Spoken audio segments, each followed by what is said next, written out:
அதாவது பாலியல் உறவுகள்ல நீங்க வந்து இப்ப நீங்க கல்யாணம் பண்ணல. தனியா இருக்கீங்க. அல்லது உங்களுக்கு டைவர்ஸ் ஆயிடுச்சு. இப்ப நீங்க தனியா இருக்கீங்க. தனியா இருக்கும்போது, "ஐயோ! தனியா இருக்கமே! நமக்கு ஒரு கல்யாணம் ஆகலையே! நமக்கு ஒரு துணை இல்லையே!" அப்படிங்கிற கவலை அதிகரிச்சுக்கிட்டே இருக்கும். தனியா இருக்கிறவங்க அப்படி கவலைப்பட்டுக்கிட்டே இருப்பாங்க. அப்படின்னு நம்ம நெனைக்கிறோம்ல, அது வந்து தப்பு. தனிமைய பத்தி தப்பா புரிஞ்சுக்க கூடாது. யார் வந்து அந்த மாரி கவலைப்படுவாங்கன்னா, நமக்கு ஒருத்தர் தனியா இருக்காங்க அப்படின்னா, அதுல வந்து அது ஒரு துன்பகரமானது. அது ஒரு அவமானகரமானது. நமக்கு ஒரு துணை இல்லையேன்னு சொல்லி அவங்க கவலைப்பட்டுக்கிட்டே இருப்பாங்க. அதாவது குறிப்பிட்ட வயசுல அவங்களுக்கு கல்யாணம் ஆகல அப்படின்னா, அவங்க அந்த கவலையில தான் தனிமையில இருக்கும்போது கவலையோட தான் இருப்பாங்க. அவங்களுக்கு விவாகரத்து ஆயிருக்கலாம், பிரேக்கப் ஆயிருக்கலாம். ஆனா அப்படி இருக்கும்போது தனியா இருக்கிறவங்க எப்பவும் துணை இல்லையேன்னு கவலைப்பட்டுக்கிட்டு தான் இருப்பாங்க. அந்த உணர்ச்சிகள வந்து அன்பு அன்பு, பாசத்துக்காக ஏங்கிக்கிட்டே இருப்பாங்க. ஏங்கிக்கிட்டு சோகமா இருப்பாங்க. அல்லது அந்த காம உணர்ச்சிக்கு ஒரு வடிகால் கிடைக்காம, உடலுறவு வைத்துக்கொள்ள முடியாம ரொம்ப அவஸ்தைப்பட்டுக்கிட்டே இருப்பாங்க. ஆசையில ஆசைய பூர்த்தி பண்ணிக்க முடியாம ரொம்ப அவஸ்தைப்பட்டுக்கிட்டு இருப்பாங்க. அப்படி நீங்க நினைக்கிறீங்களா? அது மிக மிக தப்பு. யார் வந்து அந்த மாரி தனியா இருக்கும்போது, ரொம்ப கவலைப்படுவாங்கன்னா, துணை இல்லையேன்னு யார் கவலைப்படுவாங்க தெரியுமா? இந்த தவறான உடலுறவுல ஈடுபடுறாங்கல்ல, தனியா இருக்கிறேன். அதனால தான் நான் தப்பு பண்றேன். அப்படின்ட்டு அவங்களுக்கு தான் இந்த மாரி நமக்கு ஒரு துணை இல்லையேங்கிற கவலை அதிகமா இருக்கும். நான் தனியா இருக்கேன். அதனால தான் நான் தப்பான உறவு வச்சிருக்கேன். எனக்கு கல்யாணம் ஆகல. அல்லது என் வீட்டுக்காரர் விட்டுட்டு போயிட்டாரு. இல்ல என் மனைவி வந்து விட்டுட்டு போயிட்டாரு. அல்லது என் வீட்டுக்காரர் இறந்து போயிட்டாரு. இப்ப நான் தனியா இருக்கேன். அதனால தான் நான் தப்பு பண்றேன். அப்படின்னு சொல்லிட்டு இருக்காங்க பாருங்க. அவங்க தான் வந்து அல்லது வேற எந்த காரணத்துக்காகவும் ஏதாவது ஒரு காரணம் என் பிள்ளைகள காப்பாத்தணும். அதனால தான் நான் தப்பு பண்றேன். நான் அவருக்கு வந்து வப்பாட்டியா இருக்கிறேன். சின்ன வீடா இருக்கிறேன். வச்சுக்கிறதுக்கு அவரு என்ன வச்சிருக்காரு. அவரு எனக்கு காசு தராரு. அதனால என் பிள்ளைகள காப்பாத்துறதுக்காக நான் அப்படி இருக்கேன். இப்படிப்பட்டவங்க தான் தனிமையில இருக்கும்போது, நமக்கு ஒரு நல்ல துணை இல்லையே அப்படிங்கிற கவலை அவங்கள ரொம்ப ஆட்டி படைக்கும்.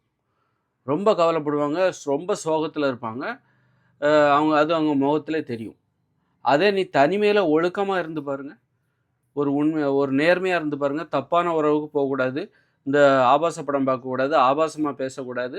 சுய இன்பம் பண்ணக்கூடாது. கள்ள தொடர்பு எதுவும் வச்சுக்க கூடாது. இப்படி பாலியல் உறவுல ரொம்ப நேர்மையா நீங்க தனியா இருக்கீங்கன்னா, தனியா தான் இருக்கீங்க. அதாவது இன்னொரு கல்யாணம்னு வரும்போது வந்தா பேசிக்கலாம். அப்படி ஒண்ணும் எதுவும் வரல அப்படிங்கும்போது, நீங்க தனியா இருக்கீங்க. அப்படிங்கும்போது, எந்த தப்பான உறவு, ஆபாச படம் பார்க்குறது, சுய இன்பம் பண்றது, ஆபாசமா பேசுறது, இந்த மாரி எதுவுமே இல்லாம ரொம்பவும் ஒரு ஒழுக்கமா இருக்கீங்கன்னு வச்சுக்கோங்களேன். அப்ப வந்து உங்களுக்கு வந்து அப்பதான் தனிமைன்னா என்னன்னே உங்களுக்கு தெரியும். அப்ப உங்களுக்கு இந்த கவலையே இருக்காது. நாம தனியா இருக்கிறோம், நமக்கு ஒரு துணை இல்லையேங்கிற கவலை அப்போ உங்களுக்கு சுத்தமா இருக்காது. நாம தனியா இருக்கோம், நமக்கு ஒரு துணை இல்லையேங்கிற சோகம் உங்க முகத்திலே இருக்காது. நீங்க சந்தோஷமா இருப்பீங்க. அப்ப நீங்க தனிமைய பத்தி இதுநாள் வரைக்கும் நெனச்சுக்கிட்டு இருந்தது அத்தனையும் தப்பு. தனியா இருக்கிறவங்கள பார்த்து நீங்க பரிதாபப்பட வேண்டிய அவசியமே இல்ல. பரிதாபப்படுவது உங்களுடைய அறியாமை. யார் இப்ப அப்படி தனிமைய பார்த்து பரிதாபப்படுறாங்கன்னா, அவங்க தப்பான உறவுல நம்பிக்கை வச்சிருக்காங்கன்னு அர்த்தம். அதாவது தப்பான உறவுல நம்பிக்கை வச்சிருக்கவங்க, மனைவி இருந்தா கூட அல்லது கணவன் இருந்தா கூட அவங்க கவலையில தான் இருப்பாங்க. சோகமா தான் இருப்பாங்க. அவங்க பேராசை பிடித்தவர்களா இருப்பார்கள். இருப்பதை ஏற்றுக்கொள்ளாமல் இதைவிட பெரிதாக ஒன்று வேண்டும் என்று அலைவார்கள். வீட்டில் ஒரு மனைவி இருக்க, வீட்டில் ஒரு கணவன் இருக்க, வெளியே ஒரு செட்டப் ஏற்பாடு பண்ணி வச்சிருப்பாங்க. இப்படிப்பட்டவங்க எப்பவும் சோகமா தான் இருப்பாங்க. இவங்க இருக்கிறதுக்கு உண்மையா இல்லாம, இருக்கிறத ஏத்துக்காம, இன்னும் வேணும், இன்னும் வேணும்னு வெளியில தேடிக்கிட்டு இருப்பாங்க. இவங்க கவலையோட தான் இருப்பாங்க.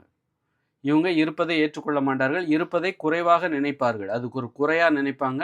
இத விட எனக்கு பெருசு கிடைக்காதா அப்படின்னு தேடிட்டு இருப்பாங்க. அதனால நீ தவறான உடலுறவு அதன் மேல நம்பிக்கை வச்சிருக்கீங்க. கள்ள தொடர்பு அல்லது 2, 3 வெளியில வச்சுக்கலாம்.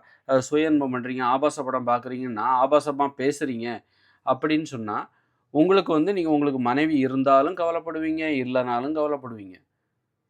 அ பெ இல்லனாலும் அந்த நீங்க நெனச்ச பெண்ணெல்லாம் கிடைக்கணும், கிடைக்கலையே அப்படிங்கிற கவலை உங்களுக்கு வரலாம். ஆசைப்பட்ட பெண்கள் அவங்களெல்லாம் பார்த்து பொறாமப்படுவீங்க. உங்களுக்குள்ளத ஏற்றுக்கொள்ளாம, அவங்க அவங்க மனைவி நல்லா இருக்காங்க, இவங்க புருஷன் நல்லா இருக்காங்க அப்படின்னு சொல்லி, வெளியில உள்ளவங்கள பார்த்து பொறாமப்பட்டு, இருப்பதை அனுபவிக்காமல் எப்போதும் சோகமா யார் இருப்பாங்கன்னா, தவறான உடல் உறவுல நம்பிக்கை வச்சிருக்காங்க பாருங்க. கள்ளத் தொடர்புல நம்பிக்கை வச்சிருக்காங்க பாருங்க. சுய இன்பம் செய்வதில் வழக்கமாக கொண்டிருக்கிறார்கள் அல்லவா?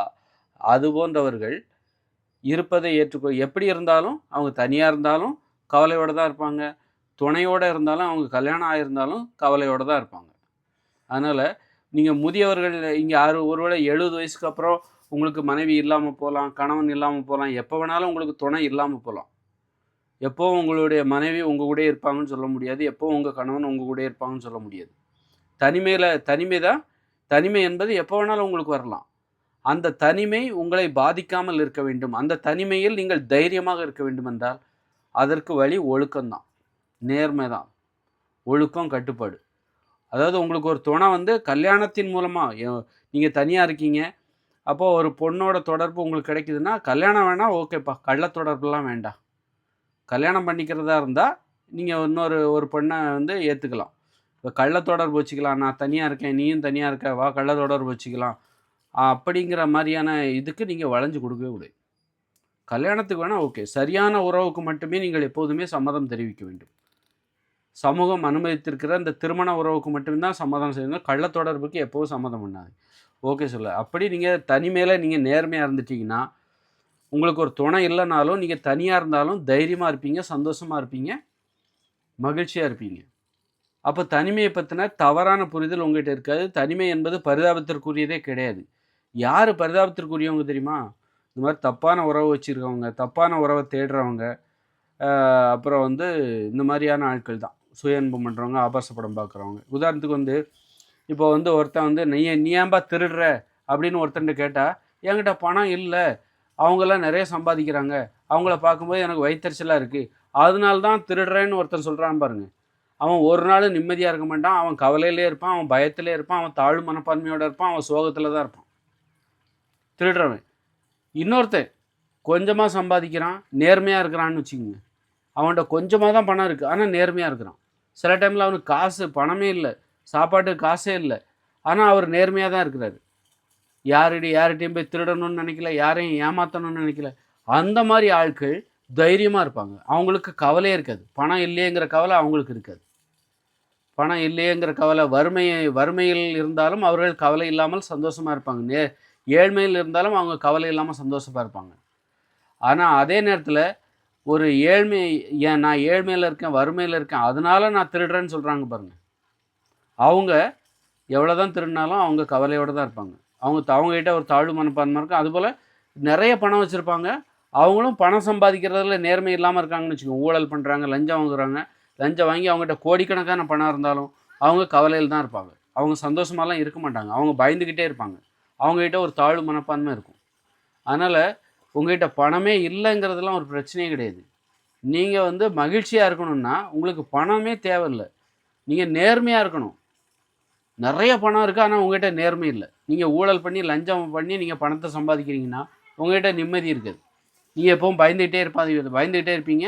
எப்போவுமே நீங்கள் தாழ்வு மனப்பான்மையோடு தான் இருப்பீங்க. வெளியில் வந்து பெரிய வீடு, காரு, பங்களா, நல்ல ஆடம்பர உணவு, ஆடம்பர ஆடைகள் இதெல்லாம் காட்டி நான் உயர்ந்த நிலையில் இருப்பதாக நீங்கள் வெளி உலகத்தை நம்ப வைத்து கொண்டிருப்பீர்கள். ஆனால் உங்கள் மனசு தாழ்வு மனப்பான்மையில் இருக்கும், சோகமாக இருப்பீங்க, கவலையாக இருப்பீங்க. அதுவே நேர்மையாக இருந்து கொஞ்சம்தான் பணம் இருக்குது, போதுமான அளவுக்கு கூட பணம் இல்லை, அப்படிப்பட்டவங்க ரொம்ப சந்தோஷமாக இருப்பாங்க. அந்த பயமே இருக்காது. வறுமையை பற்றின பயமே இருக்காது, ஏழ்மையை பற்றின பயமே இருக்காது. நம்ம ஏழ்மையில் இருக்கோம், வறுமையில் இருக்கோம் அப்படிங்கிற பயமெல்லாம் அவங்களுக்கு இருக்காது. ஆனால் இந்த பணக்காரங்க பாருங்கள், நிறைய பணம் வச்சுருப்பாங்க, ஆனால் லஞ்சம் வாங்குறாங்க, ஊழல் பண்ணுறாங்க பாருங்கள். அவங்க வந்து பயந்துக்கிட்டே இருப்பாங்க. எங்கே நம்ம வறுமையில் வந்துடுமோ, நம்மக்கிட்ட இருக்கிற பணம் செலவழிஞ்சு போயிருமோ, நம்ம எங்கே ஏழ்மைக்கு தள்ளப்பட்டு விடுவோமோ அப்படின்னு பயந்துக்கிட்டே தான் இருப்பாங்க. அதனால தான் நான் ஏழ்மைக்கு தள்ளப்பட்டு விடுவோம், வறுமைக்கு தள்ளப்பட்டு விடுவோம், அதனால தான் நான் லஞ்சம் வாங்குறேன், அதனால தான் ஊழல் பண்ணுறேன் அப்படின்னு சொல்கிறாங்கல்ல. அப்படிப்பட்டவங்க எப்பவும் பயந்துக்கிட்டு தான் இருப்பாங்க. எப்போ வேணாலும் நம்மளை பிடிச்சிருவாங்க, அவன் சொல்லி கொடுத்துருவானோ, இவன் நம்மளை மாட்டி விட்டுருவானோ, இவன் திருடிட்டு போயிடுவானோ, அவன் நம்ம பணத்தை திருடிட்டு போயிடுவானோ, இவன் நம்பலாமா வேண்டாமா, இப்படி பயந்துக்கிட்டே இருப்பாங்க. அதே வந்து கொஞ்சம்தான் பணம் இருக்குது, போதுமான அளவு கூட பணம் இல்லை, இருந்தாலும் இருப்பதை வைத்து நான் சந்தோஷமாக இருப்பேன், ஆனால் யாரையும் ஏமாற்ற மாட்டேன், யார்கிட்டையும் திருட மாட்டேன், கொள்ளையடிக்க மாட்டேன், நான் நேர்மையாக இருப்பேன், பட்டினி கிடந்தால் கூட நான் நேர்மையாக இருப்பேன் அப்படிங்கிறவங்க வறுமையை பார்த்து பயப்பட மாட்டாங்க, ஏழ்மையை பார்த்து பயப்பட மாட்டாங்க. இப்போ அது மாதிரி தான், நீ தனியாக இருக்கிற, உனக்கு கணவன் இல்லை, மனைவி இல்லை அப்படிங்கிறத காரணம் காட்டி நீ தப்பு பண்ணாமல் நீ நேர்மையாக இருந்தேன்னு வச்சுக்க, சரியான உறவாக இருந்தால் நான் ஏற்றுக்கிறேன்ப்பா. முறையான வழியில் எனக்கு பணம் வருதா, அதை தான் நான் ஏற்றுக்கிறேன். முறையற்ற வழியில் லஞ்சம், ஊழல் அந்த வகையில் எனக்கு பணம் தேவையில்லை. ஒருத்தரை ஏமாற்றி அந்த பணம் எனக்கு தேவையில்லை. அதுபோல் முறையான வழியில் எனக்கு ஒரு உறவு, நான் தனிமையில் இருக்கிறேன், எனக்கு கல்யாணம் ஆகலை, எனக்கு ஒரு மனைவி தேவை, அது முறையான வழியில் வரணும். திருமணம் என்கிற உறவு மூலமாக வர வேண்டும். அப்படி ஒரு உறவு மூலமாக எனக்கு துணை கிடைச்சா நான் ஏற்றுப்பேனே தவிர, ஏதாவது கள்ள தொடர்பு அல்லது ஆபாச படம் பார்த்து அதன் மூலம் இன்பம் அனுபவிப்பது, சுய இன்பம் செய்வது, இது போன்று முறைகேடான வழியில் வருகிற அந்த இன்பம் இருக்குல்ல, அது ஒருவரை பலவீனப்படுத்திவிடும், கோழையாக்கிவிடும், தாழ்வு மனப்பான்மையில் தள்ளிவிடும். அப்படிப்பட்டவர்கள் கவலையில் இருப்பார்கள், பயத்துடன் இருப்பார்கள், சோகத்தில் இருப்பார்கள். அதனால் நீங்கள் தனியாக இருந்தாலும் ஒழுக்கமாக இருங்க. ஒரு பிரம்மச்சரியன்னு சொல்கிறாங்கள்ல, அதுதான். தனிமையில் உங்களுக்கு உங்கள் தனிமையில் இருப்பவர்களின் வாழ்க்கையை மகிழ்ச்சியானதாக மாற்றக்கூடியது எது தெரியுமா? அந்த துறவு, அந்த பிரம்மச்சரியம் அப்படின்னு சொல்லலாம். அதுதான். அதில் ஒழுக்கமாக இருக்கணும், நேர்மையாக இருக்கணும், ஆபாச படம் பார்க்கக்கூடாது, ஆபாசமான தேடல் இருக்கக்கூடாது, கள்ளத்தொடர்பு தேடல் இருக்கக்கூடாது.